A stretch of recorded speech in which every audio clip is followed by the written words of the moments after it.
నెల్లూరు జిల్లాలో జరిగిన కల్తీ మద్యం కేసులో ఛార్జ్ షీట్ దాఖలు చేశారు సిఐడి అధికారులు.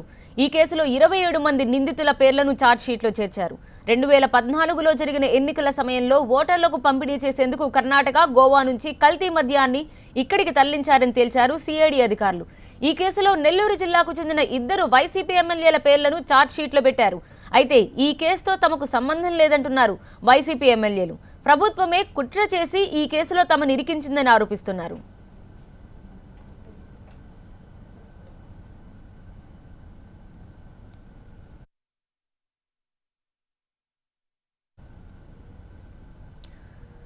ఎన్నికల సమయంలో చిత్తూరు, నెల్లూరు, ప్రకాశం, గుంటూరు, పశ్చిమ గోదావరి జిల్లాల్లో మొత్తం 32 నకిలీ మద్యం కేసులు నమోదయ్యాయి. నెల్లూరు జిల్లాలో మొత్తం 11 కేసుల్లో సిఐడి విచారణ పూర్తయింది. గురువారం నెల్లూరు సిఐడి కోర్టులో 2 ఎమ్మెల్యేలు సహా మొత్తం 27 మందిపై ఛార్జ్షీట్ దాఖలు చేశారు సిఐడి అధికారులు. 6 కేసుల్లో కావలి ఎమ్మెల్యే ప్రతాప్ రెడ్డి, 4 కేసుల్లో సర్వేపల్లి ఎమ్మెల్యే కాకాని గోవర్ధన్ రెడ్డి నిందితులుగా ఉన్నారు. గూడూరుకు చెందిన అల్లంపాటి శ్యామ్ ప్రసాద్ రెడ్డిని మరో కేసులో నిందితుడిగా చేర్చింది సిఐడి.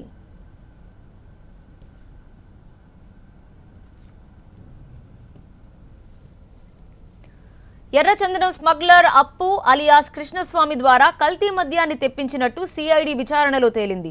కర్ణాటక, గోవా నుంచి మద్యాన్ని చిత్తూరు, నెల్లూరు జిల్లాలకు తరలించినట్టు వెల్లడైంది.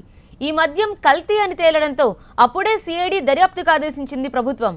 దీంతో దర్యాప్తు ప్రారంభించిన సిఐడి అధికారులు ఈ మద్యాన్ని అప్పు ద్వారా తెప్పించినట్టు తెలిచారు. ఈ మద్యాన్ని ఓటర్లకు పంపిణీ చేసేందుకు ఎన్నికల్లో పోటీ చేసిన వైసీపీ అభ్యర్థులు కాకాని గోవర్ధన్ రెడ్డి, రామిరెడ్డి ప్రతాప్ రెడ్డిలు తెప్పించారని అభియోగం నమోదైంది. దీంతో రాజమండ్రి జైల్లో ఉన్న అప్పుని కోర్టు అనుమతితో ప్రశ్నించారు సిఐడి అధికారులు. ఆ తర్వాత అప్పు జైల్లోనే మృతి చెందగా మిగిలిన వారిపై ఛార్జ్షీట్ దాఖలైంది.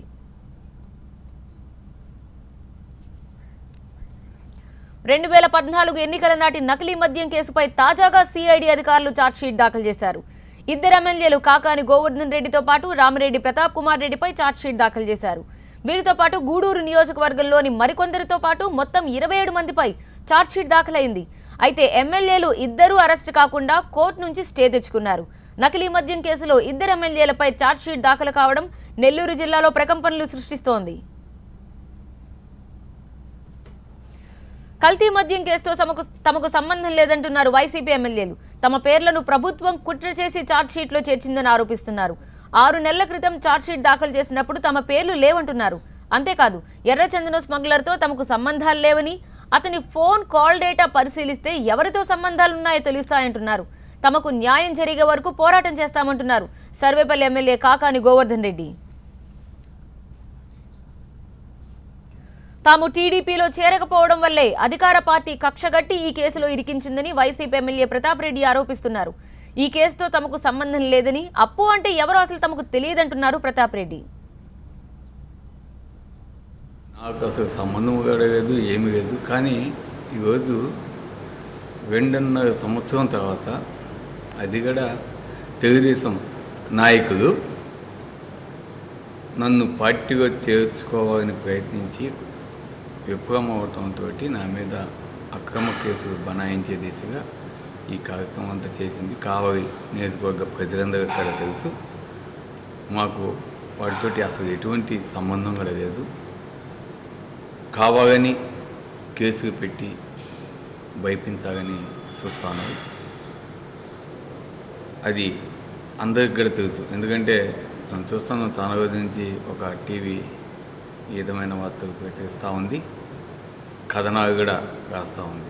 ఎందుకంటే అప్పేవగా మాకేం తెలిసింది, ఇది కదా మేము అడిగేది. అసలు మాకు దానికి సంబంధం ఏంది? దాన్ని వెతుకొచ్చి మాకంట కడతామంటే ఇంకా మీరు అప్పు అంటారు, అదంటారు, ఇదంటారు.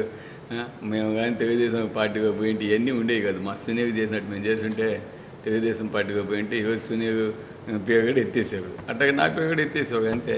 ఈరోజు మా జగన్మోహన్ రెడ్డి కాంగ్రెస్ సోనియా గాంధీకి ఎదురు దిగింది, ఆయన 100 కేసులు పెట్టారు. అట్లాగే ఈరోజు మేము తెలుగుదేశంలోకి కాగదని మా సునీల్ పోయాడని ఆయన పేరు తీసేసారంటే మరి మా పేరు గోవర్ధన్ రెడ్డి పేరు పెట్టారు. అదే నేను తెలుగుదేశంలోకి పోయింటే ఇవన్నీ తీసేస్తారు. అంతే కదా. మామూలుగా ఏంటంటే అక్రమ కేసు అంటే ఏంది, విచారించినప్పుడు పలానా పేరు చెప్పండి అని వారిని భయపిస్తారు కదా ఆటోమేటిక్గా. ఇప్పుడు మమ్మల్ని పార్టీగా కావాలనే కదా కోరుతా ఉన్నారు, అందుకోసం కదా ఈ విధంగా భయపిస్తున్నారు. అదేవిధంగా వారిని కూడా పాపం భయపించేసి ఆయన పేరు చెప్పండి, మీకెందుకు, మీకు మేము చూసుకుంటాము అని చెప్పుకుంటారు. అందుకని ఒక చెప్పుకుంటారు. ఇది ఎవరిదండి? చంద్రబాబు నాయుడు గారి కనుసన్నగా నడిచే సిఐడి, అదే సిబిఐ అంటే సెంట్రల్ గవర్నమెంట్ కనుసన్నగా నడిచే ఇది మరోవైపు సర్వేపల్లి ఎమ్మెల్యే కాకాని గోవర్ధన్ పై వరుస కేసులు చుట్టుముడుతున్నాయి. దీంతో విచారణలతో ఉక్కిరిబిక్కిరవుతున్నారు గోవర్ధన్ రెడ్డి. అయితే తనపై వచ్చిన ఆరోపణలు నిరాధారమైనవంటున్నారు గోవర్ధన్ రెడ్డి. అసలు దోషి సోమిరెడ్డి అని ఆరోపిస్తున్నారు.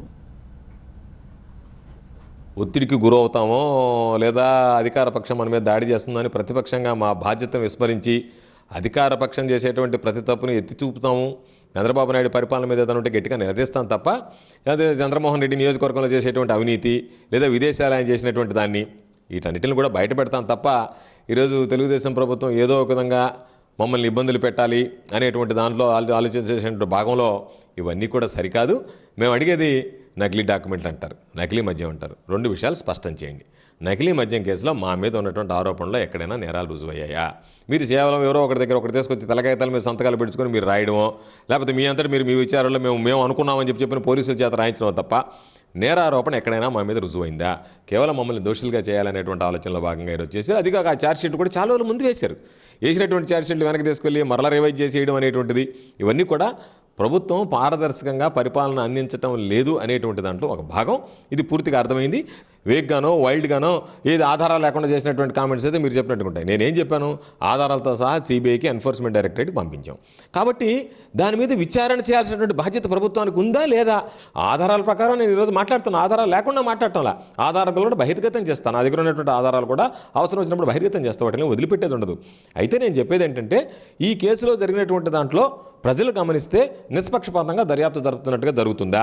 నిష్పక్షపాతంగా దర్యాప్తు జరగాలి అంటే ఏ ఏజెన్సీల ద్వారా అయితే ఈరోజు మనం దర్యాప్తు జరిపించుకోగలమో వాటి దర్యాప్తు జరిపించుకున్న తర్వాత దీని విషయంలో స్పష్టత వచ్చేటువంటి అవకాశం ఉంటుంది తప్ప నీరు గార్చేటువంటి ప్రయత్నం చేయడం